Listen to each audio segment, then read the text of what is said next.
یہ معصوم کا قتل نہیں تو آخر کیا ہے؟ السلام علیکم، آداب دوستوں، ساتھیوں۔ جس طرح سے آپ نے کل دیکھا کہ فلائی منڈال جموں کے ایریا میں کس طرح سے کولڈ بلڈڈ مرڈر ہوا ہے، اوپن کلنگ ہوئی ہے، جس میں پولیس کا دعویٰ ہے کہ جو پرویز ہے اس کے پاس ہتھیار تھے اور اس کے پاس ایک چھری میں ہتھیار اور ایک چھری میں نشہ تھا، لیکن آج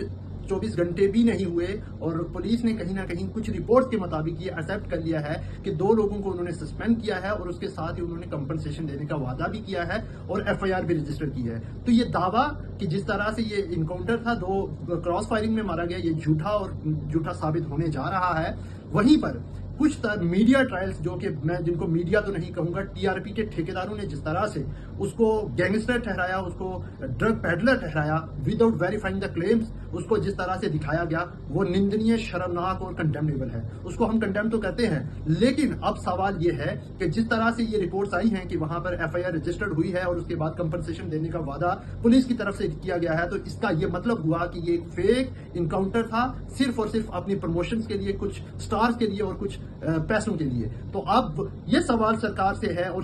پولیس انتظامیہ سے ہے کہ آخر اس معصوم کا قتل کیوں اور کب اور کیسے اور کہاں ہوا اور کس نے یہ کیا اور کس کے اشارے پہ کیا، کیونکہ پچھلے ہم دیکھ رہے ہیں 4 سے 5 سال میں یہ کنٹینیوس سلیکٹیو کلنگز جو ہو رہی ہیں۔ شوپیان میں پہلے 3 انوسینٹ کو مار دیا جاتا ہے، اس کے بعد کلگام میں آپ نے دیوسر میں دیکھا، کٹھوا میں مکھن دین کا کیس دیکھا، یہاں سنکوٹ میں آپ نے دیکھا، اور اب یہ جموں میں آ رہا ہے۔ آخر اس پر اگر سوال نہیں پوچھے گئے اور ان کا جواب نہیں دیا گیا تو یہ رکنے والا نہیں ہے۔ کسی کو ملیٹنسی کے چکر میں مار دیا جاتا ہے اور کسی کو ڈرگس کے نام پہ مار دیا جاتا ہے، لیکن ساتھیوں میں آپ کو بتلا دینا چاہتا ہوں کہ اس کے پاس نہ تو کوئی اس بھائی کا کرمنل کیس تھا، نہ اس کے اگینسٹ کوئی ایف آئی آر تھی، اور نہ ہی اس کے پاس سے کوئی ڈرگس کو پکڑا گیا۔ ان کے بھائیوں کا کہنا ہے کہ اگر ہم میں سے کسی 6 بھائیوں میں سے کسی سے بھی اگر آپ کو ڈرگس کے کیس کے مطابق کوئی بھی انفارمیشن ملے تو ہم اس کے لیے رسپانسیبل ہیں۔ اٹ مینس آپ نے ایک معصوم کی جان لی ہے، اور اس معصوم کی جان لینے کے بعد ایک میڈیا نے جو ٹرائل چلایا ہے وہ نندنیہ ہے۔ اس کو سب کو سامنے آ کر یہ جواب دینا ہوگا کہ یہ کس طرح سے کنٹینیوس کلنگ ہوئی ہے۔ اب ہم یہ آخر میں ڈیمانڈ یہ کرتے ہیں کہ جس طرح سے یہ اس وقت ثابت ہو چکا ہے یہ ایک فیک انکاؤنٹر ہے، تو یہ جوڈیشل انکوائری اس میں ہونی چاہیے، کیونکہ پولیس ایسی رپورٹ اپنی پولیس کے خلاف جو ہے وہ بنائے گی نہیں۔ تو ہمیں اس پہ شک ہے اور یہ ہمیں جوڈیشل انڈیپینڈنٹ جوڈیشل پروب ہونا چاہیے، جس میں سچ سامنے آنا چاہیے اور جلد از جلد سچ سامنے آنا چاہیے۔ آج تک مکھن کے کیس میں ہم نے دیکھا کوئی سچ سامنے نہیں آیا، دیوسر میں 3 نوجوان گمشدہ ہوئے، ان کا سامنے نہیں آیا۔ تو اس وقت یہ ہم اپیل کرتے ہیں کہ سچ سامنے آنا چاہیے، اور بالخصوص جو 2 لوگوں کو سسپینڈ کیا ہے ان کو ٹرمینیٹ کر دینا چاہیے۔ اور ساتھ ہی ساتھ میں